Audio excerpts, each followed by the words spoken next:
नमस्कार बच्चों, आज का ये क्लास आपके लिए बहुत ज़्यादा इम्पोर्टेंट है क्योंकि आज के क्लास में हम लाए हैं आपके लिए क्लास 12th फिजिक्स का top 70 most important objective question.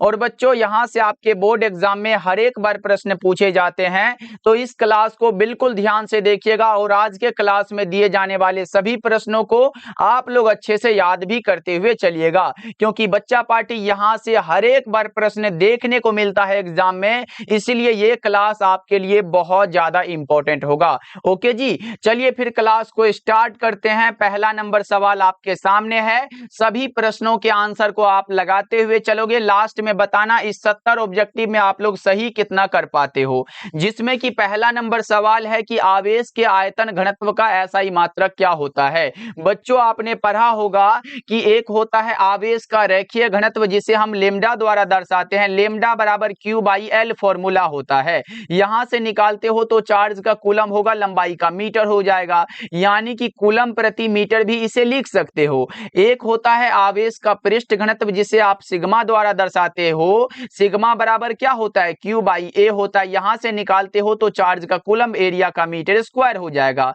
इसको आप ऐसे भी लिख सकते हो कूलम प्रति मीटर स्क्वायर। एक होता है आवेश का आयतन घनत्व जिसे रो द्वारा दर्शाते हो, रो बराबर Q बटा में भी होता है, तो यहां से चार्ज का कूलम और आयतन का मीटर क्यूब ले लो तो कूलम प्रति मीटर क्यूब इसका हो जाएगा। तो पूछा कौन सा गया है बच्चों, आवेश के आयतन घनत्व का SI मात्रक, जो कि ये वाला बात पूछा गया है, तो आप लगाओगे कूलम प्रति metre cube. Correct answer option number D हो जाएगा। देखो बच्चों ये क्या है, विद्युत द्विध्रुव आघूर्ण का मात्रक होगा, जो आपने पढ़ा होगा कि सर P बराबर क्या होता है Q गुना में L होता है, तो इससे निकालते हो कूलम मीटर आता है, तो ये तो विद्युत द्विध्रुव आघूर्ण का मात्रक है। ये किसका है, आवेश के रेखीय घनत्व का मात्रक, जो कि मैंने यहाँ पे लिखा, यही वाला बात तो है। ये है बच्चों आवेश के पृष्ठ घनत्व जिसे आप सिग्मा द्वारा दर्शाते हो। तो ये सबको याद रखना, क्योंकि यहाँ से एक ऑब्जेक्टिव आपके एग्जाम में देखने को मिलता है, तो ये भी प्रश्न आपके लिए इंपॉर्टेंट है। ओके चलिए, इसी प्रकार से बच्चों जितना भी अलग से बताएंगे ना, वो सभी के सभी प्रश्न आपके लिए इंपॉर्टेंट होगा। अब देखो दूसरा नंबर सवाल है, r दूरी से विलग दो इलेक्ट्रॉनों के बीच लगने वाला बल किसके समानुपाती होता है। बच्चा पार्टी आपने क्या पढ़ा है, F समानुपाती क्या होता है, Q1 Q2 बाई क्या होता है सर, R स्क्वायर होता है, यही वाला होता है ना। तो आप ऐसे भी नहीं लिख सकते हो कि F समानुपाती क्या होगा सर R स्क्वायर के, और इसमें इनवर्स लगता है, या कि 1/R लिखो, या फिर ये हमारा 1/R स्क्वायर लिखो, या फिर इसे इनवर्स 2 में लिखो, बात बराबर है। आपका correct answer option number D हो जाएगा। चलो अगला नंबर सवाल का जवाब बताओ, ये रहा तीसरा नंबर सवाल आपके सामने, मुक्त आकाश की परावैद्युतता क्या होती है। लगाएंगे बच्चा पार्टी, मुक्त आकाश की बच्चा पार्टी क्या पूछा गया, फ्री स्पेस पूछा गया है। क्या लगाओगे आप लोग, आपने ये पूछा है कि सर ये होता है एप्सिलॉन नोट का मान 8.85 इंटू 10⁻⁻12 होता है, और ये फैराड पर मीटर किसका मात्रक है, आपने पढ़ा होगा एग्जाम में आएगा। एप्सिलॉन नोट का मात्रक क्या होता है, आप बताओगे फैराड पर मीटर होता है। बच्चा पार्टी ये याद रखना, और एप्सिलॉन नोट का मान अभी जस्ट हमने बताया 8.85 गुना 10⁻⁻12 फैराड पर मीटर। ध्यान रखना ये सभी के सभी इंपॉर्टेंट क्वेश्चन है बच्चों। चलो अगला नंबर सवाल का जवाब बताओ, ये रहा प्रश्न आपके सामने, निम्नलिखित में किस आवेश का अस्तित्व संभव नहीं है। आपने पढ़ा है बच्चा पार्टी क्या, Q बराबर Ne होता है सर, इलेक्ट्रॉन का चार्ज होता है 1.6 इंटू 10⁻⁻19 कूलम्ब, और ये N क्या है, एक नंबर है, 1 2 3 4 ऐसे अनंत तक जा सकता है, लेकिन ये कभी पॉइंट में नहीं होता है। अगर आप इसका 1 से गुना करोगे ये निकल जाएगा, 2 से करोगे ये निकल जाएगा, 4 से करोगे ये निकल जाएगा, लेकिन इसमें से किसी से गुना करो तो ये नहीं निकलेगा, क्योंकि पॉइंट लगा के गुना करोगे तभी होगा, और हमने बताया N का मान कभी पॉइंट में संभव नहीं है, इसलिए इसका अस्तित्व संभव नहीं होगा। करेक्ट आंसर आपका सी हो जाएगा। ओके बच्चों चलो अगला नंबर सवाल है, पांचवा नंबर सवाल आपके सामने। एक एक प्रश्न आपके एग्जाम के दृष्टिकोण से महत्वपूर्ण है बच्चा पार्टी, इस क्लास को छोड़ के नहीं जाना है, क्योंकि यहां से प्रश्न बनेंगे तो बनेंगे। बता के चलो आप लोग, आवेशित खोखले गोले के अंदर विद्युत क्षेत्र कैसा होता है, बताओ जल्दी से। आवेशित खोखले गोले के अंदर विद्युत क्षेत्र कैसा होता है? शून्य होता है। हमने बताया अगर विद्युत क्षेत्र पूछे तो शून्य लगाइएगा, लेकिन बच्चों अगर पूछे विभव कैसा होता है तो विभव सभी जगह समान रूप से वर्तमान होता है। ओके, चलिए आगे बढ़ते हैं। 6 नंबर सवाल आपके सामने है, समविभवी तल के प्रत्येक बिंदु पर विद्युत क्षेत्र की दिशा हमेशा क्या होती है? समविभवी तल बच्चा पार्टी मोस्ट इंपोर्टेंट है, जल्दी से बता दो। समविभवी तल के प्रत्येक बिंदु पर विद्युत क्षेत्र की दिशा जो होती है वो हमेशा तल के लंबवत होती है। याद रखिएगा, अब की बार भी ये क्वेश्चन पूछा गया है आपके एग्जाम में। चलो 7 नंबर सवाल आपके सामने है और ये तो आसान सा सवाल है। विद्युत क्षेत्र E और विभव V के बीच क्या संबंध होता है? तो आपने पढ़ा है कि E बराबर माइनस का dV अपॉन dx होता है। तो सर कौन सा माइनस का dV अपॉन dx? लेकिन बच्चों जानते हो यहां से एक और प्रश्न बनता है और इस माइनस को हटाओ, ये dV अपॉन dx को ही हम लोग क्या कहते जानते हो? इसे ही हम लोग विभव प्रवणता कहते हैं। क्या कहते हैं? विभव प्रवणता कहते हैं। अब पूछेगा विभव प्रवणता कौन सी राशि है? विभव प्रवणता एक सदिश राशि है और विभव प्रवणता का मात्रक वोल्ट बट्टा में मीटर होता है। तो ये विभव प्रवणता के लिए याद रखिएगा, विभव प्रवणता dV अपॉन dx ये एक सदिश राशि है, इसका मात्रक वोल्ट पर मीटर होता है। अलग से बताए हुए चीज को आप याद रखो, मतलब रट जाओ बच्चा पार्टी। चलो 8 नंबर सवाल आपके सामने है, विद्युत क्षेत्र में किसी विद्युत द्विध्रुव को घुमाने में किया गया कार्य क्या होता है? वो हो जाता है बच्चों W बराबर PE1 माइनस का कोस थीटा। क्या होता है?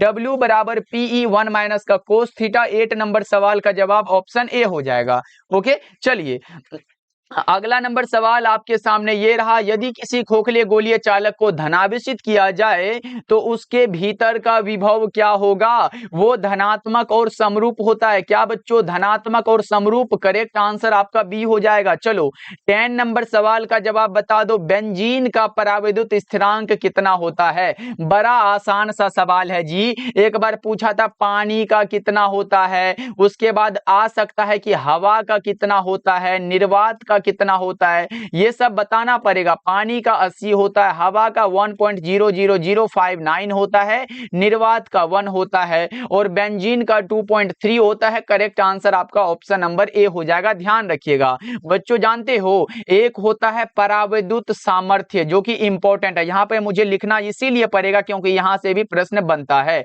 एक होता है पराविद्युत सामर्थ्य बच्चा पाठी, और अगर पूछे कि निर्वात का पराविद्युत सामर्थ्य, यहाँ पे देखो पराविद्युत स्थिरांक है, लेकिन अगर पूछे कि निर्वात का पराविद्युत स्थिरांक सामर्थ्य क्या होता है, यहाँ पे निर्वात ऐसे करके दे दे और इसका सामर्थ्य पूछे, तब आप क्या लगाओगे? तब आप बताना ये अनंत होता है। और अगर बच्चों ये मानो वायु है तो वायु का तो स्थिरांक इतना है, लेकिन वायु यानी कि वायु का अगर आपसे ये पूछे कि सामर्थ्य कितना होता है तो ये होता है 3 गुणा 10 पर पावर 6 और इसका मात्रक जानते हो, इसका मात्रक होता है वोल्ट बट्टा में मीटर। ये भी बात आप याद रख के चलिएगा। इसके बारे में ये पॉइंट आपको बहुत जल्दी याद करना पड़ेगा क्योंकि यहां से भी एक प्रश्न आ जाता है एग्जाम में। चलो अगला नंबर सवाल है तो अच्छे से लगा दो आंसर को। पूछा जा रहा है संधारित्रों के समांतर संयोजन में जो राशि प्रत्येक संधारित्र के लिए समान रहती है उसका नाम आपको बताना है, तो वो विभवांतर होता है। क्या होता है भैया? विभवांतर होता है। 11 नंबर सवाल का जवाब आपने सी बता के चला है। चलो 12 नंबर सवाल है, ध्रुवण का परिणाम किस पर निर्भर करता है? ध्रुवण का ये परिणाम जो निर्भर करता है वो द्विध्रुव स्थितिज ऊर्जा पर और ऊष्मीय ऊर्जा दोनों पर करता है। ए और बी दोनों ही विकल्प आपके लिए सही है बच्चों।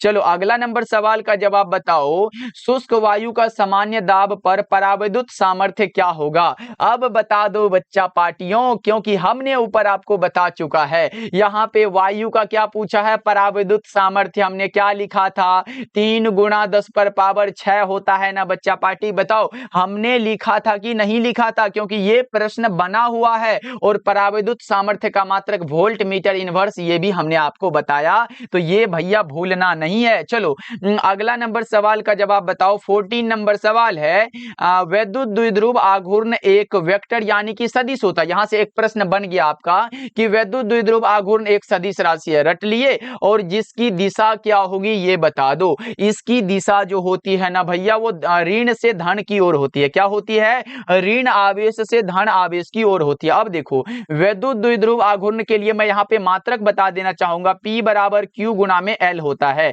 यहाँ पे चार्ज का कूलम होगा गुना में लंबाई का मीटर, तो एक मात्रक यहाँ से कूलम इंटू मीटर निकल गया और दूसरा मात्रक आता है डेबाई। क्या बच्चा पार्टी? यहाँ पे डेबाई याद रखिएगा, इसीलिए तो कहा गया है कि 1 कूलम मीटर बराबर 3 गुना 10 पर पावर 29 डेबाई होता है। तो ये पॉइंट भी आप याद रख लो भैया।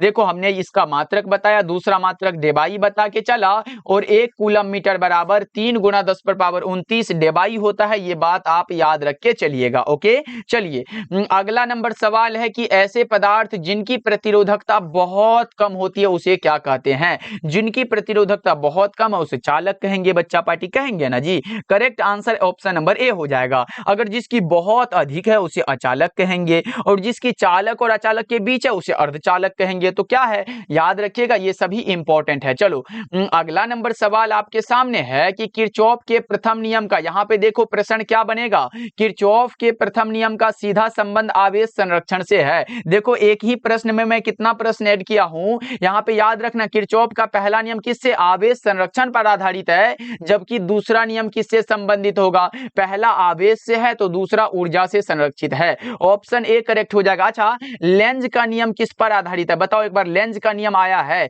लेंज का नियम बच्चों किसके संरक्षण के आधार, ये किस पर आधारित है, तो आप याद रखिएगा ये भी ऊर्जा संरक्षण के सिद्धांत पर आधारित है। यहां से भी एक प्रश्न पूछा गया है। चलो आगे बढ़ते हैं, अगला नंबर सवाल का जवाब एक बार लगा दो। 17 नंबर सवाल आपके सामने है कि 1 किलोवाट घंटा बराबर क्या होता है। 1 किलोवाट घंटा बराबर 3.6 गुना 10 पर पावर 6 जूल होता है। तो आप हमें बता दो कि 1 इलेक्ट्रॉन वोल्ट बराबर कितना जूल होता है, वो होता है 1.6 into 10 to the power minus का 19 जूल होता है। बच्चों अगर मैंने कहा है कि इस क्लास में मैं 70 ऑब्जेक्टिव बताऊंगा तो उससे रिलेटेड आप मान के चल सकते हो इस क्लास में 150 ऑब्जेक्टिव क्लियर होगा, उससे भी ज्यादा हो जाएगा। तो ये क्लास को भैया मिस नहीं करना है क्योंकि इंपॉर्टेंट क्वेश्चन हो रहा है इस क्लास में आपके लिए। ओके चलिए अगला नंबर सवाल आपके सामने ये रहा कि विद्युत शक्ति के लिए कौन सा सही है। आपने नहीं पढ़ा है क्या बच्चा पार्टी, जल्दी से बता दो।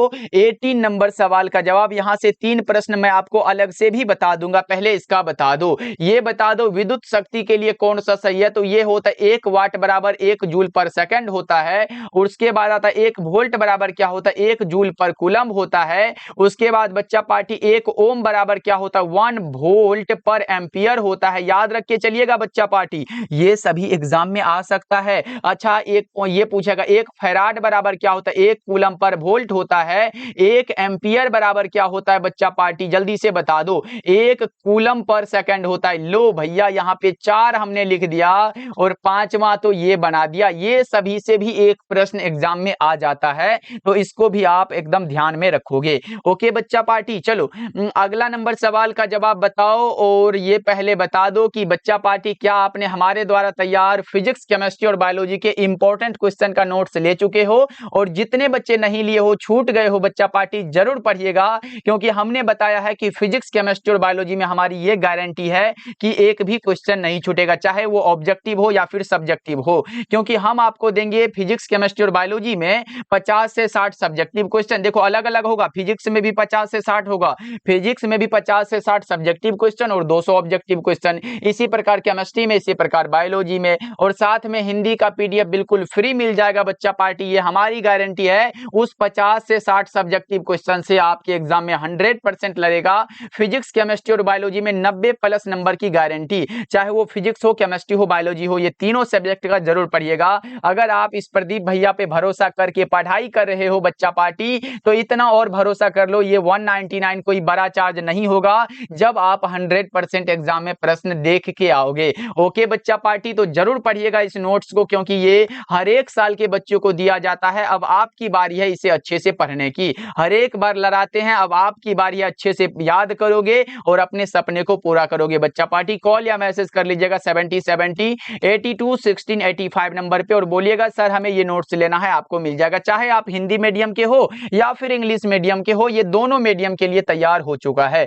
ओके बच्चे, तो इस नंबर पे मैसेज या कॉल कर लीजिएगा। ओके अब आइए क्वेश्चन क्वेश्चन की ओर बढ़ते हैं। नीला रंग के लिए कार्बन प्रतिरोध का कलर कोड क्या होता है? हमने ट्रिक भी बताया था। क्या बताया था?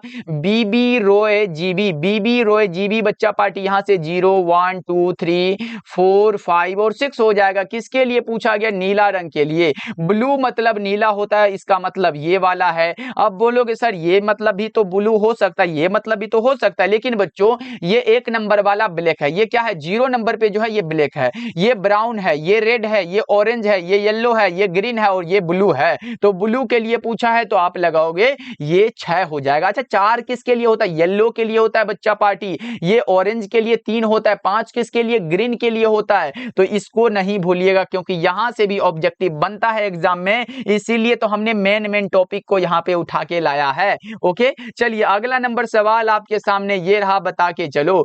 विद्युतीय परिपथ के किसी बिंदु पर सभी धाराओं का बीजगणितीय योग शून्य होता है। समेशन आई बराबर 0, समेशन आई बराबर 0, क्योंकि ये किरचॉफ साहब का पहला नियम है जो कि आवेश के संरक्षण सिद्धांत पर आधारित है। ओके, चलिए अगला नंबर सवाल है, किरचॉफ का नियम निम्नलिखित में से किसका परिणाम है? यहां पे बच्चों परिणाम पूछा गया है, बता के चलो। 21 नंबर सवाल का जवाब आपने बताया ये विद्युत क्षेत्र का संरक्षित चरित्र है। Correct answer option number B हो जाएगा। चलो अगला नंबर सवाल का जवाब बता के चलो। अवशोषित विद्युत ऊर्जा विभवांतर के क्या होता है? आपने पढ़ा है ऊर्जा के लिए P बराबर V² बटा में R, ये क्या है? विभवांतर के वर्ग के समानुपाती होता है ना बच्चा पार्टी। बता के चलो क्या होगा? 22 नंबर सवाल का जवाब आपने पढ़ा है सर, ऑप्शन नंबर सी हो जाएगा। याद रखिएगा वर्ग मतलब स्क्वायर। चलो अगला नंबर सवाल का जवाब बताओ। स्थिर विभवांतर पर किसी विद्युत परिपथ का प्रतिरोध आधा कर दिया जाता है तो उत्पन्न ऊष्मा क्या हो जाएगी?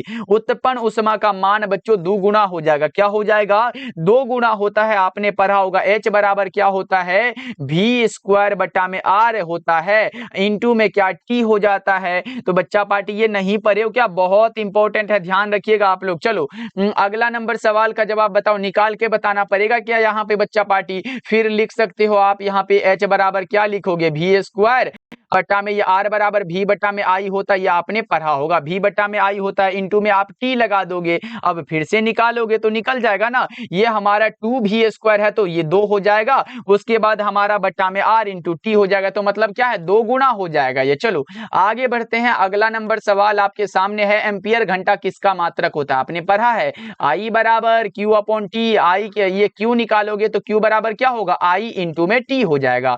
I का एम्पियर होगा, टाइम का सेकंड ले लो, एम्पियर घंटा ले लो। किसका मात्रक है? आवेश का मात्रक, क्योंकि Q ही तो आवेश है। आवेश भैया एक अदिश राशि है। आवेश एक अदिश राशि है जिसका की मात्रक क्या होता है? कूलाम होता है। क्या होता है? कूलाम होता है। ये बात याद रखिएगा। और बच्चा पार्टी जितने भी बच्चे अभी तक क्लास को लाइक नहीं किए हो तो बच्चा पार्टी जरूर कर लीजिएगा, क्योंकि आप लास्ट में करने के लिए आप लोग भूल जाते हो। इसलिए सभी बच्चे एक बार क्लास को लाइक कर लीजिएगा।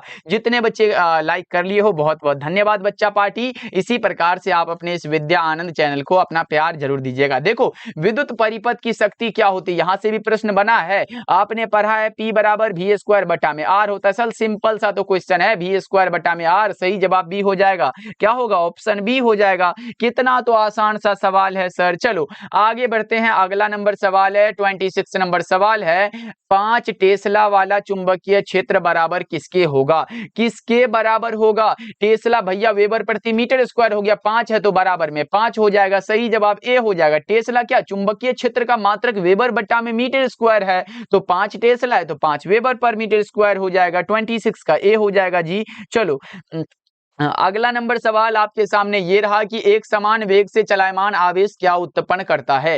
एक समान वेग से चलायमान आवेश केवल चुंबकीय क्षेत्र को उत्पन्न करता है। करेक्ट आंसर आपका बी हो जाएगा। चलो ये रहा प्रश्न आपके सामने, वह धारा जिसके मान और दिशा समय के साथ आवर्त रूप से बदलते रहते हैं उसे हम लोग क्या कहेंगे? यहाँ पे देख सकते हो 2 नंबर वाला भी प्रश्न आ चुका है, क्योंकि 2 नंबर में पूछेगा प्रत्यावर्ती धारा क्या है, तो यही लिख देना आपका सही हो जाएगा। 28 नंबर सवाल का जवाब आपने बताया ए हो जाएगा सर। चलो अगला बता के चलो, एक ऊंचाई ट्रांसफॉर्मर के प्राइमरी और सेकेंडरी क्रमशः N1 और N2 लपेटे हैं तब क्या होगा? ये होता है हमारा क्या, N2 is greater than N1 होता है। सही जवाब ऑप्शन नंबर बी हो जाएगा। चलो अगला नंबर सवाल का जवाब बता के चलो बच्चा पार्टी। ये रहा, किसी LCR परिपथ में ऊर्जा का क्षय होता है। जल्दी से बता दो, किसी LCR परिपथ में ऊर्जा का जो क्षय होता है वो किस में होता है? ये प्रतिरोधक में होता है। करेक्ट आंसर आपका बी हो जाएगा। चलो ये बता के चलो, किसी प्रेरणिक परिपथ का समय नियतांक कितना होता है? जल्दी से बताओ ये भैया, जल्दी से बता के चलो, बहुत इंपॉर्टेंट है ना। किसी प्रेरणिक परिपथ का समय नियतांक कितना होता है बच्चा पार्टी? वो हमारा हो जाता है L/R होता है। Correct answer option number B हो जाएगा। चलो अगला नंबर सवाल का जवाब बताओ। ये रहा प्रश्न आपके सामने, बताओ निम्नलिखित में किसका अस्तित्व संभव नहीं है या फिर किसका अस्तित्व नहीं है? तो वो होता है एकल चुंबकीय ध्रुव का अस्तित्व नहीं होता है। चलो अगला नंबर सवाल का जवाब बताओ। एक समान चुंबकीय क्षेत्र में एक आवेशित कण के पथ की त्रिज्या सीधे किसके समानुपाती होती है? वो समानुपाती होती है संवेग के। चलो अगला नंबर सवाल का जवाब बता दो बच्चा पार्टी। चुंबकीय क्षेत्र का मान घटने से चुंबकीय सुई का आवर्तकाल क्या होगा? चुंबकीय सुई का आवर्तकाल बढ़ता है। सही जवाब क्या होगा? 34 का बी हो जाएगा जी। चलो अगला नंबर सवाल आपके सामने है। चुंबकीय आघूर्ण का मात्रक क्या होता है? चुंबकीय आघूर्ण को बच्चों म्यू द्वारा दर्शाते हैं। म्यू बराबर I गुना में A होता है। यहां से अगर आप करते हो बच्चा पार्टी, यहां से ये करते हो कि धारा का एम्पियर हुआ तो गुना में एरिया का मीटर स्क्वायर हो जाएगा, तो एम्पियर मीटर स्क्वायर किसका? इसका मात्रक हो जाएगा। अच्छा बच्चों एक आता है धारा घनत्व, जो कि बच्चे यहाँ पे कंफ्यूजन में पड़ जाते हैं। धारा घनत्व का मात्रक क्या होता है? धारा घनत्व को हम J द्वारा दर्शाते हैं। J बराबर फॉर्मूला होता है I बट्टा में A, तो I का मात्रक एम्पियर हुआ और एरिया का मीटर स्क्वायर को ऊपर भेजो तो एम्पियर मीटर इनवर्स 2 हो जाएगा। देख रहे हो बच्चा पार्टी, एम्पियर गुना मीटर स्क्वायर आए तो चुंबकीय आघूर्ण है, लेकिन एम्पियर मीटर इनवर्स 2 आए तब आप लगाइएगा धारा घनत्व है। यहां पे बच्चा पार्टी कंफ्यूजन में नहीं पड़ जाना कि सर तो यही बताए थे, लगा देते हैं, गलत करके आ जाना नहीं। देखो धारा घनत्व का ये है, लेकिन चुंबकीय आघूर्ण का ये है। चुंबकीय आघूर्ण एक सदिश राशि है। चुंबकीय आघूर्ण एक सदिश राशि है, जबकि धारा घनत्व भी एक सदिश राशि है। चुंबकीय आघूर्ण और धारा घनत्व दोनों ही सदिश राशि है बच्चों, ये बात आप भी याद रख के चलिएगा। चुंबकन का SI मात्रक क्या होता है? चुंबकन का SI मात्रक भैया क्या होता है? वो होता है एम्पियर मीटर इनवर्स, यानी कि एम्पियर बटा में मीटर होता है। ऐसे करके लिख सकते हो आप लोग। चलो अगला नंबर सवाल का जवाब बताओ। गैडोलीनियम क्या है? गैडोलीनियम बच्चा पार्टी, लोहा आए, कोबाल्ट आए, निकेल आए, गैडोलीनियम आए, सब लोह चुंबकीय पदार्थ है। करेक्ट आंसर ए हो जाएगा। सिंपल सा क्वेश्चन और सिंपल सा आंसर लगा के निकल लो। देखो ये है, एक प्रबल विद्युत चुंबक बनाने के लिए कौन सी वस्तु अधिक उपयुक्त होती है? कौन सी वस्तु है बच्चा पार्टी? तो वो होती है नरम लोहा। क्या बच्चों? सॉफ्ट आयरन होता है। चलो अगला नंबर सवाल है बच्चा पार्टी। क्लास को लाइक जरूर करते चलिएगा, नए नए जुड़ रहे हो तो सब्सक्राइब कर लीजिएगा आप लोग। ओके चलो, निम्नलिखित में से किस तरह की वस्तु की चुंबकीय प्रवृत्ति एक से कम और ऋणात्मक होती है? यहाँ पे ऋणात्मक होती है, तो ये प्रति चुंबकीय है। करेक्ट आंसर आपका ऑप्शन सी हो जाएगा। चलो अगला नंबर सवाल है, द्रव और गैस क्या होता है? द्रव और गैस के बारे में पूछा गया है, जो कि भैया लोह चुंबकीय पदार्थ नहीं होते हैं। द्रव और गैस कभी लोह चुंबकीय हुए क्या बच्चों? बताओ आप लोग। किसी स्थान पर आभासी नमन हमेशा यथार्थ नमन से क्या होता है? क्या होता है? अधिक होता है। याद रखना ऑप्शन ए बिल्कुल सही हो जाएगा। चलो अगला नंबर सवाल है, विद्युत चुंबकीय तरंग की उत्पत्ति का मूल कारण क्या है? विद्युत चुंबकीय तरंग की उत्पत्ति का जो मूल कारण है वो है आवेश की त्वरित गति। Correct answer option number B हो जाएगा सही जवाब। चलो अगला नंबर सवाल आपके सामने है, किसी द्रव्यात्मक माध्यम में विद्युत चुंबकीय तरंग की चाल निर्भर नहीं करती है। किस पर निर्भर नहीं करेगी? वो निर्भर नहीं करती है तीव्रता पर। Correct answer option number C बिल्कुल सही हो जाएगा। ओके चलिए अगला नंबर सवाल है, विद्युत चुंबकीय तरंगों की प्रकृति कैसी होती है? विद्युत चुंबकीय तरंगों की प्रकृति बच्चा पार्टी कैसी होती है? अनुप्रस्थ होती है। आपसे पूछेगा ध्वनि तरंगों की प्रकृति कैसी होती है? ध्वनि तो याद रखिएगा अनुदैर्घ्य होती है, ध्वनि अनुदैर्घ्य, ध्वनि ध्वज ध्वनि ऐसे मिलता जुलता है ना, अनुदैर्घ्य, ध्वनि अनुदैर्घ्य। ओके, चलो आगे बढ़ते हैं। अगला नंबर सवाल आपके सामने है, विद्युत चुंबकीय तरंग में विद्युत क्षेत्र और चुंबकीय क्षेत्र के परिणामों के बीच क्या संबंध होता है? क्या संबंध है भैया, एक बार लगा दो जल्दी से। वो होता है E बराबर CB नोट होता है। Correct answer option number B हो जाएगा। 45 नंबर सवाल का जवाब आपने बताया। ऐसे C बराबर क्या होता है? C बराबर E बटा में B फॉर्मूला होता है, ये फॉर्मूला है भैया। आपसे पूछा गया E निकालना है तो E बराबर क्या हो जाएगा? E बराबर BC या फिर CB लिखो, बात एक ही है। तो ये फॉर्मूला होता है। चलो अगला नंबर सवाल है 46 नंबर सवाल, ऑप्टिकल फाइबर क्या है? ऑप्टिकल फाइबर ट्रांसमिशन लाइन और वेव गाइड दोनों ही है। करेक्ट आंसर ऑप्शन सी हो जाएगा। चलो अगला नंबर सवाल आपके सामने है, तरंगदैर्घ्य के बढ़ने से अपवर्तनांक क्या होता है? घट जाता है। ये हमने बताया था, जिसका अपवर्तनांक जितना अधिक होगा उसका जो होता है क्रांति कोण कम होता है, और ये तरंगदैर्घ्य के लिए भी यही रूल है बच्चा पार्टी। क्या लगाए हो? 47 नंबर सवाल का जवाब ऑप्शन ए हो जाएगा, घटता है बच्चों। चलो अगला नंबर सवाल ये है आपके सामने, बताओ दो डायोप्टर और माइनस का 3.5 डायोप्टर के दो लेंस संपर्क में रखे गए हैं, ये हमारा संयोगी की क्षमता क्या होगी? यहाँ पे दोनों डायोप्टर में दिया गया बच्चों, ये संपर्क में रखे गए हैं, इसकी क्षमता तो बड़ा आसान है। देखो जी यहाँ पे सब क्षमता है, तो P बराबर क्या पढ़े हो? P1 प्लस में P2 पढ़े हो। यहाँ से देखो P1 कितना दिया गया, मानो ये दो डायोप्टर है तो दो डायोप्टर, प्लस में P2 कितना है? माइनस का 3.5 डायोप्टर है, तो आप लिख सकते हो माइनस का 3.5 डायोप्टर है, तो आप लिख लो प्लस माइनस माइनस हो जाएगा, माइनस 3.5 लिख सकते हो, बराबर में लिख लो, ये ज्यादा माइनस वाला ज्यादा है तो माइनस 1.5 ये 5 हो जाएगा, वो भी डायोप्टर में होगा, माइनस का 1.5 dioptre. Correct answer option number B हो जाएगा। सिंपल सा है क्योंकि इसमें फोकस दूरी आपसे नहीं पूछा था। चलो बता के चलो, अभिसारी लेंस को पानी में डुबाने पर उसकी क्षमता क्या होगी? अभिसारी लेंस को बच्चा पार्टी पानी में डुबाने पर उसकी क्षमता क्या होती है? घट जाती है। करेक्ट आंसर ए हो जाएगा। चलो अगला नंबर सवाल का जवाब बताओ, निकट दृष्टि दोष वाली आंखें स्पष्ट देखने के लिए किसकी व्यवहार करती है? देखो यहां से एक प्रश्न यहां से भी बनता है कि किस दृष्टि दोष दूर करने के लिए किस लेंस का यूज होता है। बच्चों यहां पे मुझे लिखना इसीलिए पड़ेगा क्योंकि इंपॉर्टेंट है। निकट दृष्टि दोष को दूर करने के लिए वो अवतल लेंस का यूज होता है। अगर पूछे दीर्घ दृष्टि दोष को दूर करने के लिए किसका, तो ये उत्तल लेंस का यूज होता है। जरा दृष्टि दोष को दूर करने के लिए बच्चा पार्टी बाइफोकल लेंस का यूज होता है। अगर आपसे ये पूछे कि अबिंदुकता को दूर करने के लिए किसको, अबिंदुकता को दूर करने के लिए किसको, तो ये बेलनाकार लेंस का यूज होता है। तो अब बता के चलो, यहाँ पे निकट दृष्टि दोष है तो अवतल लेंस तो आप लगा के चलोगे, सिंपल सा आंसर है, ध्यान रख के चलिएगा आप लोग। चलो 51 नंबर सवाल है, माध्यम द्वारा श्वेत प्रकाश का वन विक्षेपण तभी संभव है जब क्या हो? जब माध्यम कोई पारदर्शी हो। करेक्ट आंसर आपका ऑप्शन डी हो जाएगा जी। चलो अगला नंबर सवाल है, प्रकाश स्रोत के आकार के अनुसार तरंगाग्र कितने प्रकार के होते हैं? भैया बताओ तरंगाग्र कितने, एक होता है गोलाकार, दूसरा होता है बेलनाकार, तीसरा होता है समतल, तो कितना हुआ? 3 प्रकार के। तो करेक्ट आंसर बी लगा सकते हो आप लोग। चलो अगला नंबर सवाल आपके सामने ये रहा, प्रकाश तरंगों को अनुदैर्घ्य तरंग मानने से निम्नलिखित में कौन सी घटना की व्याख्या नहीं हो पाती है? कौन सी घटना की व्याख्या नहीं हो पाती है? वो ध्रुवण होता है। करेक्ट आंसर डी हो जाएगा। ओके चलो अगला नंबर सवाल है, एक पतले फिल्म के रंग का कारण क्या है? एक पतले फिल्म के रंग का कारण आपने बताया व्यतिकरण होता है। क्या होता है? व्यतिकरण होता है। बताओ मानव नेत्र की विभेदन क्षमता 1 मिनट में कितनी होती है?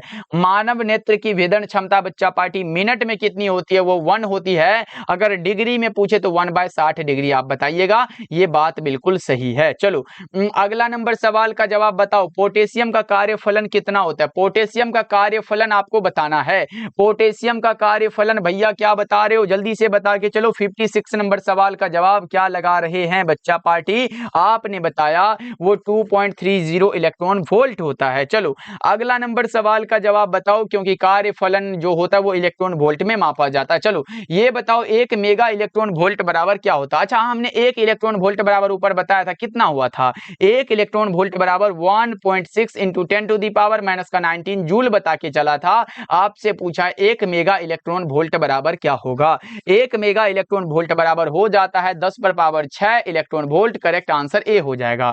ओके चलो अगला नंबर सवाल आपके सामने है, लेजर का आविष्कार किसने किया था? 1960 ईस्वी में किया था। कौन किया था भैया? थियोडोर मैमन साहब ने किया था। लेजर का आविष्कार बच्चों किसने किया था? ये किया था, यहां पे याद रख लो, थियोडोर मैमन साहब ने ये आविष्कार किया था। कब किया था? 1960 ईस्वी में। ओके चलो अगला नंबर सवाल आपके सामने है, कैथोड किरण क्या है? कैथोड किरण है भैया क्या? जल्दी से बताओ फटाफट से। 59 नंबर सवाल का जवाब ऋणाविष्ट कण है। ऑप्शन डी बिल्कुल करेक्ट हो जाएगा। अच्छा एक्स किरण क्या होता है बच्चों? एक्स किरण बता के चलो क्या होता है। एक्स किरण की बात हो बच्चा पार्टी तो ये विद्युत चुंबकीय तरंग होता है। बताओ ये रहा प्लांक नियतांक का एसआई मात्रक क्या होता है? आपने पढ़ा होगा।